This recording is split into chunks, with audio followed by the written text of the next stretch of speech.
ঠিক আছে, আর করা লাগবে না তোমার। Thank you.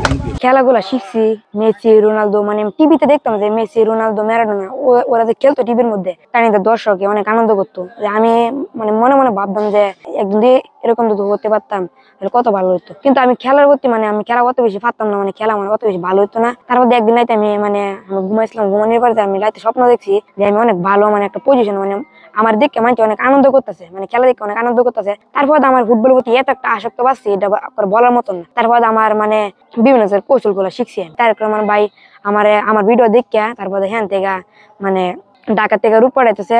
তো তিনি আজকে আমাদের বাড়িতে, আমি নিজের চোখে দেখতেছি আজকে তিনি আমাদের বাড়িতে এসেছে। তো তার জন্য আমার দর হইলো, তো তার জন্য আমার কিছু একটা মানে বাউ করে দিই। ওখানে আমি চাই যে ভালো একটা ক্লাবের মধ্যে ভর্তি হতে চাই, আর ভবিষ্যতে চাই আমি বাংলাদেশের জাতীয় দল বিশ্বকাপ খেলার জন্য আমি যাতে চান্স পাই। আমার আব্বা অটো রিক্সা চালায়, তো ভালো একটা ক্লাবের মধ্যে মানে ভর্তি করার সমর্থ নাই গা। তো আমার নিজের মানে আমাদের নিজের খাওয়া চালাবে নাকি ক্লাবের মধ্যে ভর্তি করবে। আসলে ডিসান ছোটবেলাতে খেলাধুলা করে আমরা দেখি ডিসান আরো ভালো পর্যায়ে যাইতে পারতো। আসলে ডিসানের বাবার সমর্থ নাই। ডিসানের বাবা যদি আজকে সমর্থ থাকতো তাহলে ডিসান আরো ভালো পর্যায়ে খেলাধুলা করতে পারলো। এলে ডিসানের বাবা একজন অটো চালক, ডিসানের বাবার 5 মেয়ে 1 ছেলে। আসলে তাদের সংসারে খরচ চালাইতে গিয়ে সে হিমশিম খায়া যায়। এই জন্য সে তার ছেলের প্রতি কোনো খরচ বা কোনো টাকা পয়সা খরচ করতে পারে নাই। আজকে তারেক রহমান ভাইয়ের দৃষ্টিতে ডিসান পড়েছে, পড়ার কারণে আজকে ডিসানের জন্য ঢাকা থেকে ক্রীড়া মন্ত্রণালয়ের সাধারণ সম্পাদক আমিনুল ভাই আজকে আসছে কটিয়াদির কিশোরগঞ্জে। আসলে এটা আমাদের গর্ব, ডিসান আমাদের অহংকার। ডিসান এলাকার মাঝে খুব সারা পড়ছে, খুব ভালো খেলে ফুটবল ছোটবেলার থেকে খেলে 5-7 বছর পরে তুই সারা খেলে।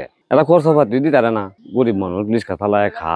জিসানের বাড়ির কাছে দোকান, ওই দোকানে যাওয়ার পথে দেখি জিসান ফুটবল নিয়ে আসে না, ঘোরাফেরা করতেছে এদিক সেদিক, ডিগবাজি মানে যা ফুটবল যে এগুলি দেখাইতেছে। দেখানোর পরে আমি বললাম, জিসান তুমি কি খেলতে পারো ভালো মতো ফুটবল?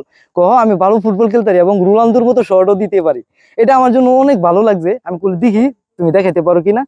তারপরে দেখলাম, বিশ্বাস করেন এত সুন্দর করে একটি বাইসাইকেল শট দিছে যা বলার মতন না। ছোটবেলা আমাদের সাথে খেলতো, আমরা কিন্তু খেলাতে নিতে চাইছি না। তারপর সে মানে তার ইচ্ছা শক্তি দেখে আমরা কিন্তু খেলাতে নিয়েছি তাকে। নেওয়ার পরে তার খেলা এত ভালো খেলতো, আমাদের সাথে স্কেল গুলি করতে যায় বা মানে আমরাও তার কাছ থেকে বল রাখতে পারতাম না, খুব সুন্দর করে মানে কাটায় নিয়ে গোল একবার একটা বারে শট হইতো, গোল হোক বা না হোক, খুব ভালো মানে খেলা খেলতো। আলহামদুলিল্লাহ, আশা করি সে ভালো খেলবে। আমার বয়স যখন 6 বছর, এই সময় আমি আমাদের বাড়ি আঙিনায় মানে আমার নিজ বল নাই, তারপর আমি গ্রাম অঞ্চলে যাই, আমি বল দিয়ে প্র্যাকটিস করছি। আমি চাই যে বাংলাদেশের আন্তর্জাতিক আছে, তারপরে এর মতন আমি তোমার পাশে আমাদের মাননীয় ভারপ্রাপ্ত চেয়ারম্যান জনাব তারেক রহমান আছেন, সবসময় থাকবেন ইনশাআল্লাহ। আমাদের এই যে কটিয়াদির সভাপতি তিনি দিলীপ ভাই, তিনি সবসময় খোঁজখবর রাখবেন। জিসানের মতো একজন ফুটবলার হতে চায় যে বাংলাদেশকে ভবিষ্যতে প্রতিনিধিত্ব করবে, এই প্রত্যাশা আমরা করি। চেয়ারম্যান জনাব তারেক রহমানের পক্ষ থেকে তাদের কাছে ছুটে যাব এবং তাদের সকল দায় দায়িত্ব ইনশাআল্লাহ আমরা নিব, এই প্রত্যাশা ব্যক্ত করি।